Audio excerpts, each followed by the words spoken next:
ये बयान कतई उचित नहीं है।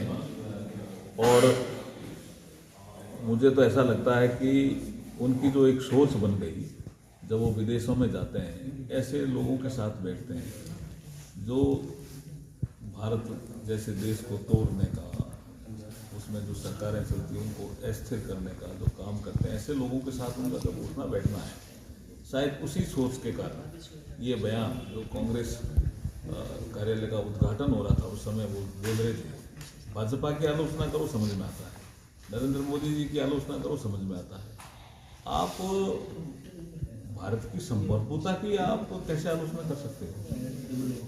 और फिर जब उनके डिफेंस में लोग उतरे, कांग्रेस के प्रवक्ता, उन्होंने भी कोई गलत आर्टिकल का सहारा लिया।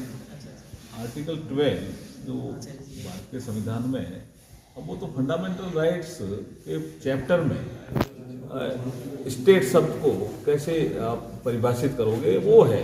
बाकी इंडियन स्टेट का मतलब तो भारत की संप्रभुता है, तो इसका मतलब आप भारत की संप्रभुता को चैलेंज कर रहे हो। तो इंडी गठबंधन बनाना वो राजनीतिक कारणों से बना था, कोई विचारधारा का मेल तो उनका था नहीं। हालांकि पंजाब में ये लोकसभा चुनाव भी अलग ही लड़ रहे थे, लेकिन ये दिखते थे एक जगह, कई जगह साथ में भी मीटिंगों में दिखे। अब इस बार केजरीवाल जी की जो पोल खुली है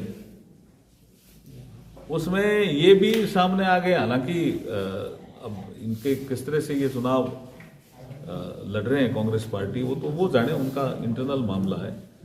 लेकिन ये जो आप जैसे आपने सही कहा कि ये इसका मतलब ये गठजोड़ नहीं था, ये गठबंधन नहीं था, ये ठगबंधन था। देखिए, दो तीन चीजों को उनको शायद समझ में नहीं आ पा रहा है। एक तो सशक्तिकरण का विषय होता है वेलफेयर स्टेट में, आप किसी वर्ग को एम्पावर कर रहे हो, एम्पावर करना अलग चीज होती है, तो वो एकदम सशक्त होकर के देश के विकास में अपना काम करेगा। तो ये कुछ योजनाएं जो हम लेके आए हैं वो जैसे महिलाओं के लिए लाए हैं, तो वो वुमन एम्पावरमेंट का हिस्सा है। वुमन एम्पावरमेंट हो सकता है, किसानों का एम्पावरमेंट हो सकता है, यूथ का एम्पावरमेंट हो सकता है, गरीब व्यक्ति का एम्पावरमेंट हो सकता है। वो एम्पावरमेंट तो करना पड़ेगा, क्योंकि समानता लानी पड़ेगी समाज में। इस दिशा में का बढ़ते हुए कदम है, और मुझे लगता है संकल्प पत्र बहुत अच्छी तरह से भारतीय जनता पार्टी ने पेश किया है।